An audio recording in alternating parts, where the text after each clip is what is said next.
Shalom teman-teman, Bapak Ibu Saudara yang terkasih dalam nama Tuhan Yesus Kristus. Senang bertemu dengan Anda sekalian. Perkenalkan, nama saya Nathanael Jiang. Dan pada malam hari ini saya mengajak untuk teman-teman semua, Bapak Ibu Saudara yang terkasih dalam nama Tuhan, agar kita bersama-sama belajar kebenaran firman Tuhan di waktu yang singkat ini. Tetapi sebelum itu, saya mau memulai pembelajaran firman yang singkat ini dengan berdoa. Kita berdoa. Kami bersyukur Tuhan, Engkau baik, Engkau luar biasa, Engkau dahsyat, Engkau benar-benar Allah yang hidup, Allah yang kami sembah, dan bukan Allah cerita buatan manusia. Dan pada malam hari ini ya Tuhan Allah kami mau bersama-sama belajar kebenaran firman-Mu. Biarlah Roh Kudus-Mu yang mengambil alih hati dan pikiran kami, sehingga kami mengerti apa mau Tuhan dalam hidup kami. Dalam nama Tuhan Yesus Kristus, haleluya, amin, haleluya. Yesus kita dahsyat, amin. Langsung saja saya mengajak untuk kita bersama-sama buka Alkitab kita. Kita akan bersama-sama belajar kebenaran firman Tuhan dengan judul Roh Kudus dicurahkan.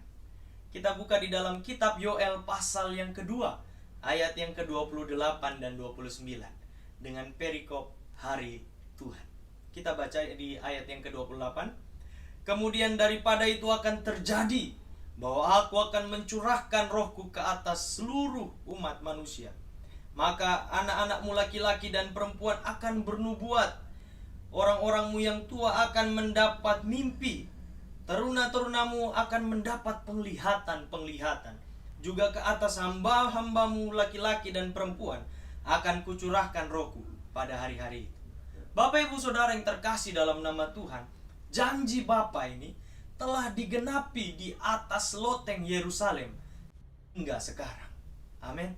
Saya yakin dan percaya bahwa ketika peristiwa di atas loteng Yerusalem dikatakan setiap para murid orang percaya berkumpul dan berdoa bersehati, dan Roh Kudus dicurahkan ke atas setiap mereka, dan mereka mulai berbahasa-bahasa yang baru.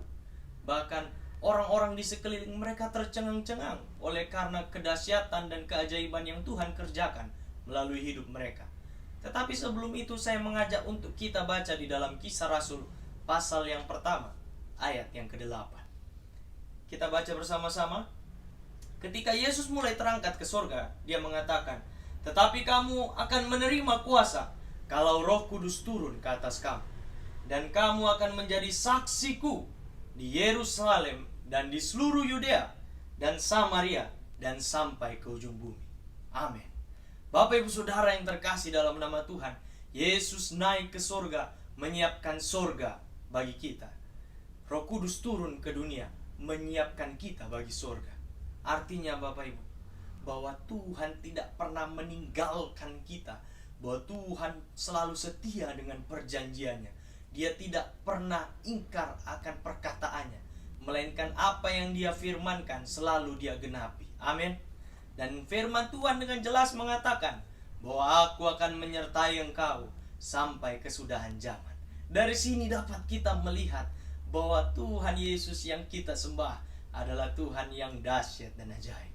Dalam Kisah Para Rasul pasal yang pertama ayat yang ke-8 dikatakan, "Tetapi kamu akan menerima kuasa jikalau Roh Kudus turun ke atas kamu." Sekarang yang menjadi pertanyaannya adalah, apa tandanya bahwa Roh Kudus turun atas seseorang? Apa tandanya bahwa ada Roh Kudus dalam hidup kita, dalam diri kita? Di dalam 1 Korintus pasal yang ke-12 ayat yang ketiga bagian C dikatakan, "Tak seorang pun dapat mengaku Yesus adalah Tuhan selain oleh Roh Kudus." Artinya apa Bapak Ibu? Setiap kita yang mengaku dan percaya bahwa Yesus adalah satu-satunya Tuhan dan Juru Selamat, maka Roh Kudus turun atas kita. Itu tandanya Roh Kudus hidup dalam kita.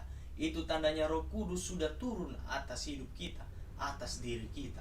Dan Alkitab dengan jelas mengatakan, kamu akan menerima kuasa jikalau Roh Kudus turun atas kamu.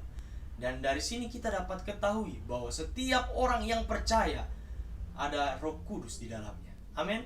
Dan yang menjadi pertanyaannya sekarang, bagaimana cara mendeklarasikan kuasa itu? Kan dikatakan di sini, kamu akan menerima kuasa jikalau Roh Kudus turun ke atas kamu. Jadi bagaimana untuk kita dapat mendeklarasikan kuasa yang Roh Kudus berikan dalam hidup kita. Kita baca bersama-sama di dalam Markus pasal yang ke-16 ayat yang ke-17 dan 18. Dikatakan di sini begini: tanda-tanda ini akan menyertai orang-orang yang percaya. Mereka akan mengusir setan-setan demi namaku. Mereka akan berbicara dalam bahasa-bahasa yang baru bagi mereka. Mereka akan memegang ular, dan sekalipun mereka minum racun maut, mereka tidak akan mendapat celaka. Mereka akan meletakkan tangannya atas orang sakit, dan orang itu akan sembuh. Amin. Saudara yang terkasih dalam nama Tuhan, dari sini dapat kita simpulkan bahwa setiap orang yang percaya Yesus adalah Tuhan, Roh Kudus hidup di dalam dirinya. Roh Kudus turun atas hidupnya. Dan setiap orang yang Roh Kudus hidup di dalam dirinya, setiap orang yang Roh Kudus turun atasnya, menerima kuasa dari Tuhan.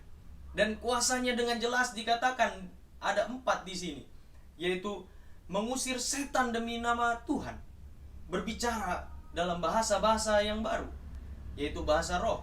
Dan yang ketiga, meskipun meminum racun maut, tidak akan mati. Artinya apa? Maut tidak berkuasa atas kita.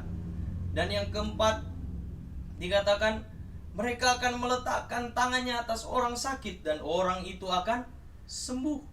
Bapak Ibu Saudara yang terkasih dalam nama Tuhan, keajaiban yang Allah kerjakan melalui orang-orang percaya ini merupakan tanda-tanda bahwa kita orang percaya. Sekarang bagaimana cara kita mendeklarasikan kuasa firman ini? Kita sudah tahu letak ayat-ayatnya, kita sudah tahu isi firmannya.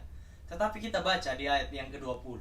Markus pasal 16 ayat yang ke-20 dikatakan, mereka pun pergilah memberitakan Injil ke segala penjuru. Dan Tuhan turut bekerja dan meneguhkan firman itu dengan tanda-tanda yang menyertainya. Haleluya. Tuhan Yesus dahsyat. Amin.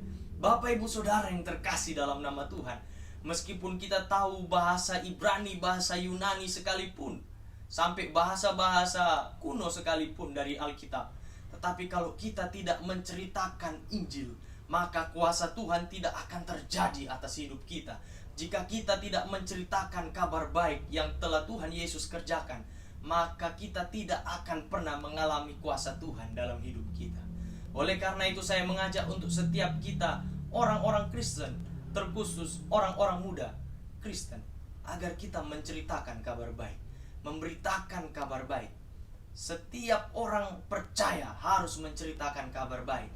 Tidak harus sekolah Alkitab, tapi setiap tugas orang percaya harus menceritakan kabar baik. Amin. Sekarang pada malam hari ini, saya mengajak untuk kita kembali merenungkan. Sudahkah kita menceritakan tentang Tuhan pada hari ini? Atau kita hanya diam-diam saja? Atau lebih parahnya lagi, kita cerita tentang kejelekan orang? Ayo, pada malam hari ini saya mengajak untuk kita bersehati menceritakan kabar baik. Tuhan Yesus memberkati kita semua. Kita berdoa. Tuhan Yesus yang baik, terima kasih ya Tuhan atas firman-Mu pada malam hari ini.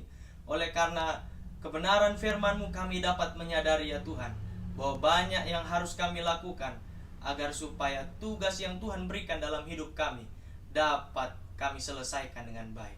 Dalam nama Tuhan Yesus Kristus, urapi setiap mulut, bibir, lidah kami ya Tuhan. Setiap orang-orang yang menonton, Tuhan berkati. Setiap orang-orang yang sakit, Tuhan sembuhkan. Setiap orang-orang yang mengalami permasalahan di dalam hidupnya, Tuhan pulihkan. Dalam nama Tuhan Yesus Kristus, mulai malam hari ini Engkau mengurapi setiap mulut, bibir, lidah mereka, hati, pikiran mereka ya Tuhan, sehingga penuh hati, pikiran, mulut mereka dengan menceritakan kabar baik. Dalam nama Tuhan Yesus Kristus, tanda-tanda ajaib itu menyertai setiap engkau yang mau percaya kuasa firman-Nya, yang mau memberitakan kebenaran firman-Nya. Dalam nama Yesus Kristus, haleluya, amin. Tuhan memberkati.